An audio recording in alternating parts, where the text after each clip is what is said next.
Un épisode final qui va nous aider à savoir si oui ou non la série Moon Knight est réellement de qualité. Mais pour ce, nous allons devoir développer tout ça dans cette vidéo. Salut à tous, c'est Vince alias AmerGame et on se retrouve une nouvelle fois sur la série Moon Knight.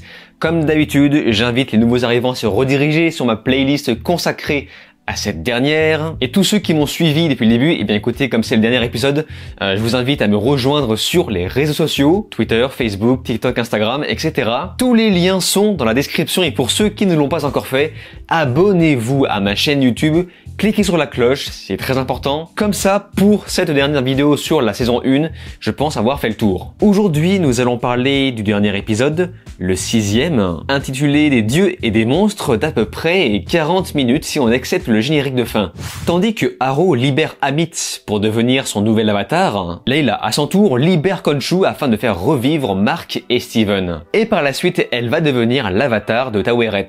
Pendant ce temps, Mark sort du champ de roseaux pour sauver son double Steven, et avec l'aide de Taweret, ils s'échappent par les portes d'Osiris et se réveillent à nouveau dans leur propre corps. Ainsi, ils retrouvent leur pouvoir de Khonshu en invoquant le costume. Pour tuer Amit, il faut l'emprisonner dans le corps d'un mortel et le tuer par la suite. Ce qui, après un long combat, n'arrive qu'à la toute fin, lorsque Jack Lockley apparaît pour la première fois afin d'achever Arthur. Alors beaucoup de choses que j'avais prévues dans mes vidéos précédentes sont produites dans cet épisode, mais non pas par génie de ma part, mais plus parce que le tout était un peu cousu de fil blanc. Comme par exemple le fait que Mark sorte du champ de roseaux pour retrouver Steven, ou encore l'antagoniste qui apparaît sous sa meilleure forme pour se friter contre les héros. Par contre, je me suis juste fait avoir sur l'avatar de Layla, je pensais vraiment qu'elle incarnerait le costume de Khonshu.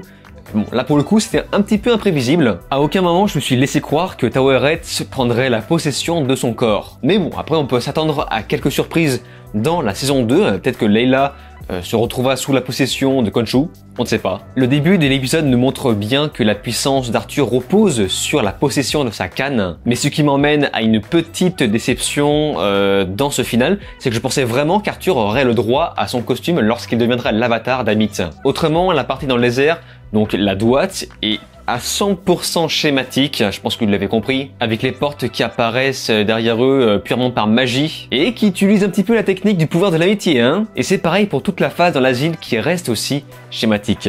Je ne sais pas pour vous, mais la fin nous laisse un doute un petit peu flippant sur leur rapport à la réalité, en nous laissant suggérer que tout se passe potentiellement dans la tête de Mark. Ce qui est impossible puisque ça remettrait en question tout le MCU, mais étrangement, je pense que vous aussi, vous l'avez vu, mais le MCU a été relativement mis de côté dans cette série, pour l'instant. Et pour le coup, je trouve que c'est une bonne chose car ça nous a permis de nous concentrer davantage sur l'élaboration de ce nouveau personnage. Comme je l'avais imaginé, ce dernier épisode part à toute vitesse, où on nous bourre des scènes d'action avec une pluie d'effets spéciaux qui pour moi je trouve sont corrects, notamment l'apparition des FX. Amit a une bonne bouille je trouve, et on voit d'ailleurs qu'ils ont eu du mal à designer un croco humanoïde, même si son apparition m'a également paru trop précipitée. Pour rester sur les effets spéciaux, la matérialisation du costume du Moon Knight me semblait avoir un rendu un peu plus quali, et c'est pareil au niveau des décors, sans compter le fait qu'on nous propose des plans plutôt intéressants. Et côté idée, le fait de voir un cadavre se faire posséder par Taweret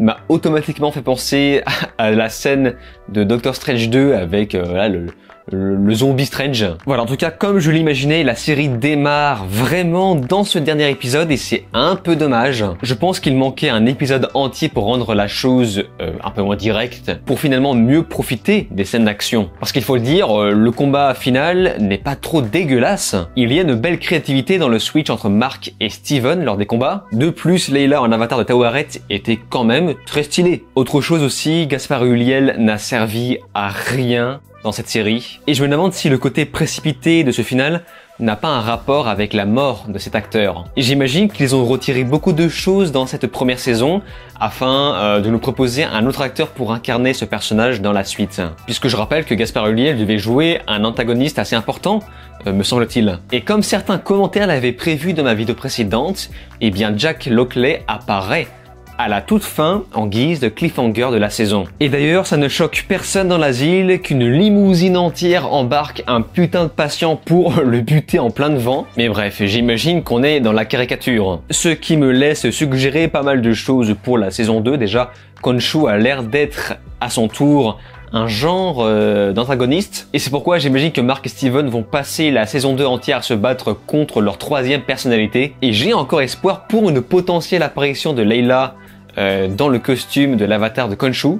On ne sait pas. Et forcément, comme je vous le disais avant, un nouvel acteur remplacera Gaspard Ulliel et qui jouera, je pense, le méchant principal de la saison 2. Bref, avant de conclure, comme toujours, je vais mentionner quelques petits commentaires de ma vidéo précédente pour compléter le tout. En commençant par Michael Menaro qui se fait des théories qui pour moi vont quand même un petit peu loin, car il se demande si la troisième personnalité de Mark ne serait pas une fusion entre Bushman, son frère décédé et Jack.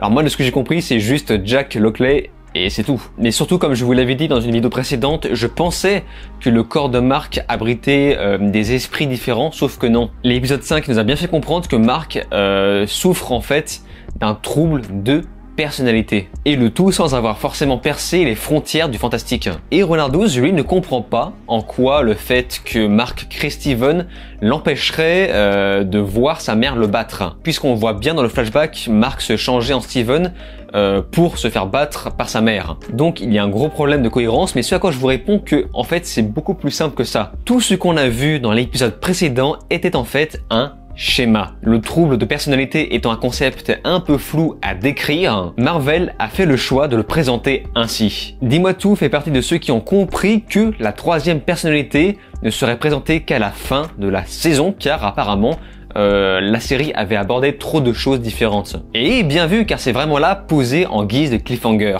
Et nous finissons sur le Padawan cinéphile qui nous propose une théorie intéressante. Souvenez-vous de Abdallah El Faouli, le défunt père de Layla. Son nom complet ressemble beaucoup à celui de Abdul Faoul, un personnage connu de Marvel qui apparemment fera une apparition dans Black Panther 2. Bon, maintenant que la saison est finie, je pense que je peux vous le dire, mais c'est globalement un petit peu une déception, même si dans l'ensemble je trouve que ça reste très correct. En tout cas, ce qui est sûr, c'est que je préfère cette série à Hawkeye qui était beaucoup plus pour les enfants, mais quand même Moon Knight, j'en attendais beaucoup plus. Évidemment, ça se finit sur du Marvel plus standard, mais elle prend des risques.